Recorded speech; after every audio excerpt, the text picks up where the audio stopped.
America जैसे ताकतवर देश में पिछले 31 दिनों से शटडाउन लगा हुआ है। सरकार के कई दफ्तर बंद हैं। जी हाँ, हजारों फेडरल कर्मचारी बिना वेतन काम कर रहे हैं या फिर घर बैठे हैं। कई जरूरी सरकारी सेवाएं धीमी पड़ गई हैं। लेकिन हालात इतने खराब होने के बावजूद वहां की राजनीति में टकराव कम नहीं हो रहा है। इस समय अमेरिकी राष्ट्रपति डोनाल्ड ट्रंप जिस चीज को लेकर सबसे ज्यादा परेशान नजर आ रहे हैं वो है फिलिबस्टर का मुद्दा। ट्रंप लगातार चेतावनी दे रहे हैं कि अगर उनकी पार्टी यानी कि रिपब्लिकन नेता भी कमजोरी दिखाते रहे तो डेमोक्रेट्स इस राजनीतिक हथियार का इस्तेमाल करके अमेरिका की पूरी शक्ति संरचना बदल देंगे। शटडाउन के बीच ट्रंप ने सोशल मीडिया प्लेटफॉर्म ट्रूथ पर लंबा पोस्ट लिखकर कहा कि डेमोक्रेट्स मौका पाते ही फिलिबस्टर को खत्म कर देंगे, सुप्रीम कोर्ट पर अपना प्रभाव बढ़ा लेंगे और अमेरिका में 2 नए राज्यों को जोड़कर 8 नए इलेक्टोरल वोट भी अपने पक्ष में कर लेंगे। ट्रंप का दावा है कि ये सब रिपब्लिकन पार्टी के लिए आने वाले कई सालों तक भारी नुकसान का कारण बन सकता है। अब समझना ये है कि आखिर फिलिबस्टर है क्या और इसका इतना बड़ा महत्व क्यों है। फिलिबस्टर को बहुत आसान भाषा में समझे तो अमेरिकी संसद की एक प्रक्रिया है जिसके जरिए किसी सांसद को यह अधिकार मिलता है कि वो किसी बिल पर बहस को जितना चाहे उतना लंबा खींच सकता है जब तक बहस चलती रहती है। किसी बिल पर वोटिंग नहीं हो सकती और बिल आगे नहीं बढ़ सकता, यानी विरोधी दल किसी नए सरकारी नियम या फैसले को रोकने के लिए घंटों कई बार कई दिनों तक लगातार बोलता रहता है। ये इतना शक्तिशाली तरीका है कि सही मौके पर इसका इस्तेमाल किसी सरकार की पूरी रणनीति को रोक सकता है।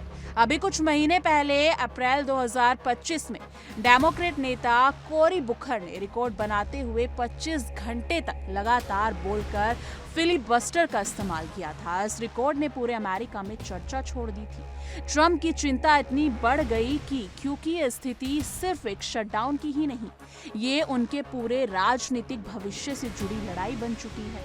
उनका कहना है कि अगर डेमोक्रेट सत्ता में आए तो उन्होंने फिलिबस्टर खत्म कर दिया तो ये वो सुप्रीम कोर्ट में ऐसे जज नियुक्त कर पाएंगे जो आने वाले फैसलों को उनकी विचारधारा के मुताबिक मोड़ दें। इतना ही नहीं, ट्रंप को सबसे बड़ा डर इस बात से है कि डेमोक्रेट्स वॉशिंगटन डीसी और प्यूर्टो रिको को आधिकारिक राज्य घोषित कर सकते हैं। जी हाँ, अगर ऐसा हुआ तो अमेरिका के चुनावी नक्शे में 8 नए इलेक्टोरल वोट जुड़ जाएंगे और इनमें से ज्यादातर डेमोक्रेट्स की ही ज्यादा दिखाई देंगे। इससे आने वाले चुनावों में रिपब्लिकन पार्टी की स्थिति कमजोर हो सकती है और सत्ता समीकरण नए वर्षों तक बदल सकता है। जी हाँ, ट्रंप ने अपने पोस्ट में लिखा, कमजोर मत बनो, मूर्ख मत बनो, लड़ो और जीत लो। ये बयान दर्शाता है कि राष्ट्रपति इस मुद्दे को सिर्फ एक प्रक्रियात्मक बहस नहीं बल्कि सत्ता के भविष्य की लड़ाई मान रहे हैं। अब बात करते हैं उस शटडाउन की जिसने अमेरिका में माहौल गर्म कर रखा है। अमेरिका में इतिहास का सबसे लंबा शटडाउन 35 दिनों का था और इस बार शटडाउन 31वें दिन पहुंच चुका है।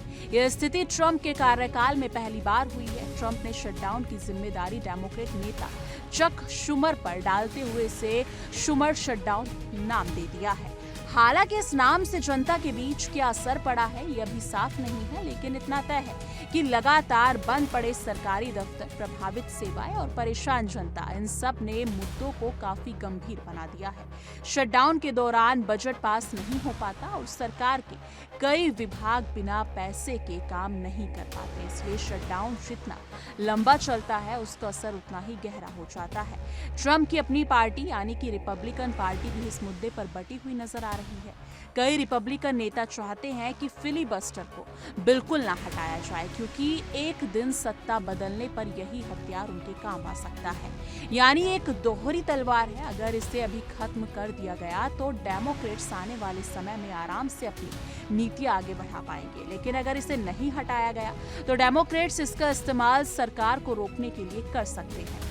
यही कारण है कि बहस सिर्फ तकनीकी नहीं बल्कि राजनीतिक रणनीति की लड़ाई बन चुकी है। इस पूरे विवाद के बीच अमेरिकी जनता भी 2 हिस्सों में बटी हुई दिखाई देती है। कुछ लोग मानते हैं कि ट्रंप सही कह रहे हैं, फिलिबस्टर पुरानी व्यवस्था है और इसे खत्म किया जाना चाहिए। वहीं कुछ लोग ये भी मानते हैं कि ट्रंप सिर्फ डर का माहौल बनाकर अपनी पार्टी को एकजुट करने की कोशिश कर रहे हैं। लेकिन सच्चाई जो भी है, ये साफ है कि शटडाउन ने ट्रंप प्रशासन की स्थिति कमजोर जरूर की है। फेडरल कर्मचारियों में गुस्सा है, जनता परेशान है और विपक्ष लगातार हमला कर रहा है। ऐसे में ट्रंप का फैसला 2028 के चुनावों पर भी असर डाल सकता है। लेकिन आखिर में सवाल यही खड़ा होता है, क्या राष्ट्रपति ट्रंप वाकई फिलिबस्टर से डर रहे हैं या ये सिर्फ चुनावी रणनीति है? क्या डेमोक्रेट सच में 2 नए राज्यों को जोड़कर सत्ता का संतुलन बदल देंगे? क्या सुप्रीम कोर्ट भविष्य की राजनीतिक लड़ाई का सबसे बड़ा मैदान बन जाएगा? और सबसे बड़ा सवाल, क्या अमेरिका का ये शटडाउन 35 दिनों का रिकॉर्ड तोड़ेगा?